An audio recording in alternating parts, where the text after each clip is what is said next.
Our daily readings and meditations for our Lenten journey this Lent. This Monday of the first week of Lent, the first reading is from Leviticus chapter 19, verses 1 and 2, and verses 11 through 18.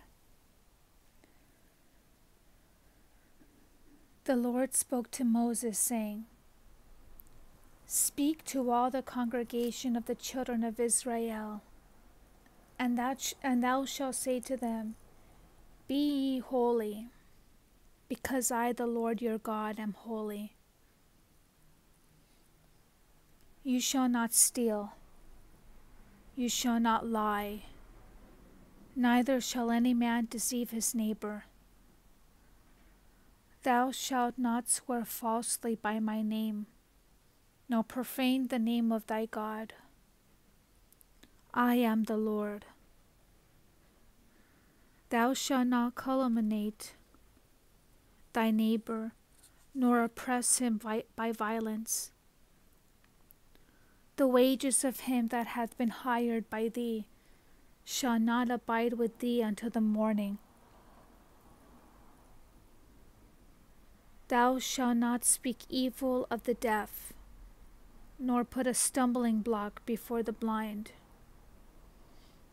But thou shalt fear the Lord thy God, because I am the Lord. Thou shalt not do that which is unjust, nor judge unjustly. Respect not the person of the poor, nor honor the countenance of the mighty, but judge thy neighbor according to justice. Thou shalt not be a detractor, nor a whisperer among the people. Thou shalt not stand against the blood of thy neighbor. I am the Lord. Thou shalt not hate thy brother in thy heart, but reprove him openly, lest thou incur sin through him. Seek not revenge, nor be mindful of the injury of thy citizens. Thou shalt love thy friend as thyself. I am the Lord." And today's psalm for this day 5 of our Lenten journey is from Psalm 19.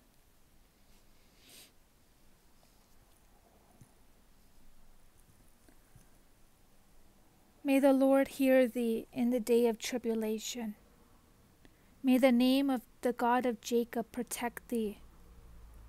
May he send thee help from the sanctuary and defend thee out of Zion. May he be mindful of all thy sacrifices, and may thy whole burnt offering be made fat. May he give thee according to thy own heart, and confirm all thy counsels. We will rejoice in thy salvation, and in the name of our God we shall be exalted. The Lord fulfill all thy petitions. Now have I known that the Lord hath saved his anointed. He will hear him from his holy heaven.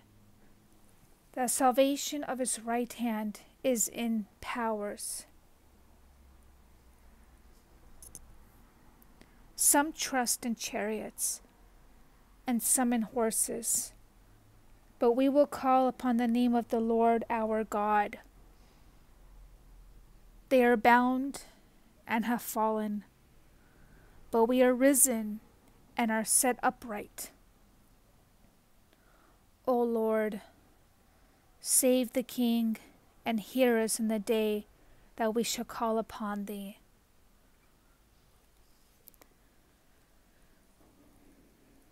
And the gospel reading today is taken from the Gospel according to Saint Matthew, chapter 25,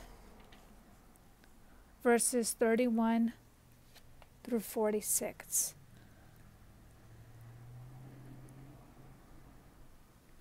And when the Son of Man shall come in his majesty, and all the angels with him, then shall he sit upon the seat of his majesty,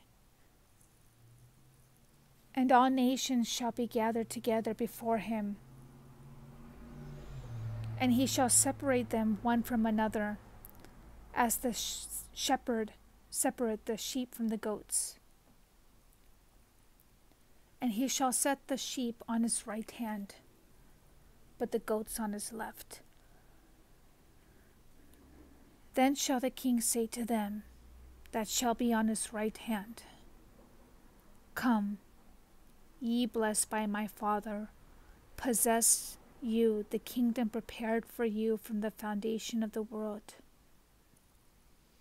For I was hungry, and you gave me to eat. I was thirsty, and you gave me to drink. I was a stranger, and you took me in.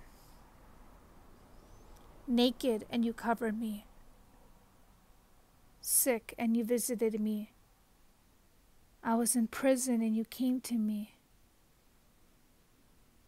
Then shall the just answer him, saying, Lord, when did we see thee hungry, and fed thee?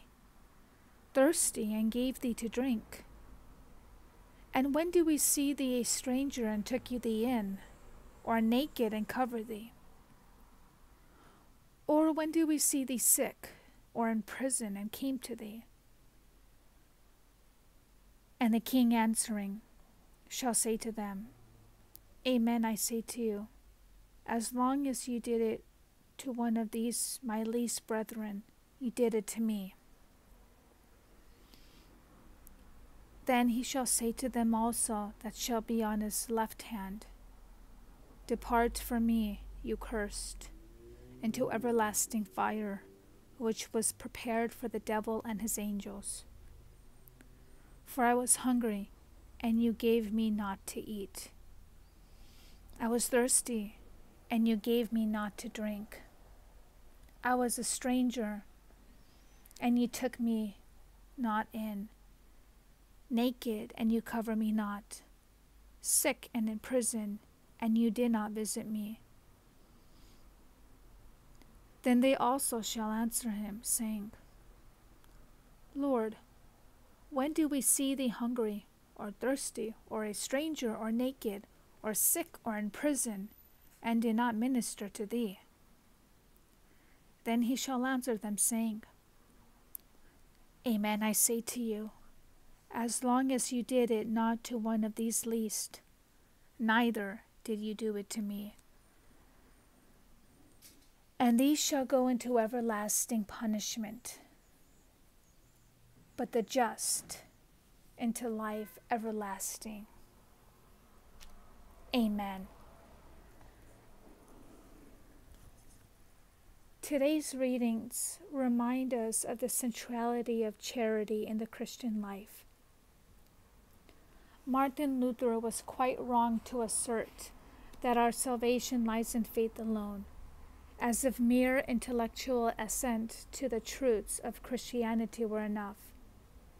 On the contrary, as the text from Matthew 25 reminds us, on Judgment Day, we will be sternly called to account for the extent to which we fail to actively live out our faith through good works in this life. As the epistle of St. James tells us, religion that is pure and undefiled before God and the Father is this: to visit orphans and widows in their affliction, and to keep oneself unstained from the world. Faith requires action, first and foremost in love of God, but also and essentially in love of neighbor.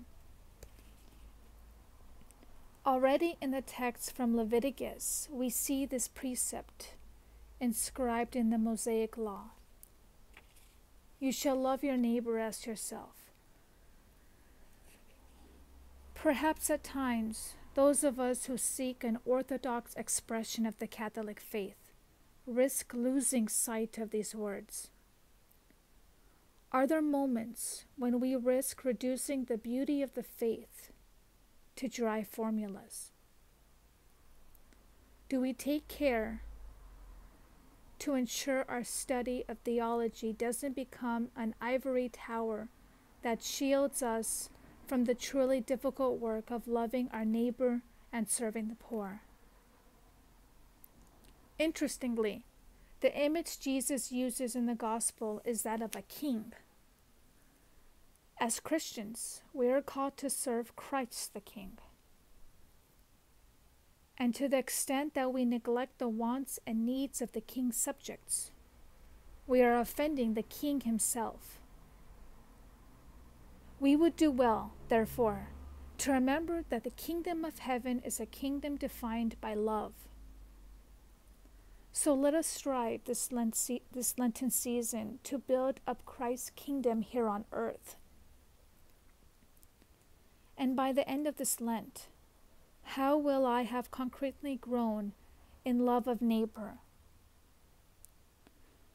And what steps am I taking now to build more habits of authentic Christian charity in my life? May God bless you.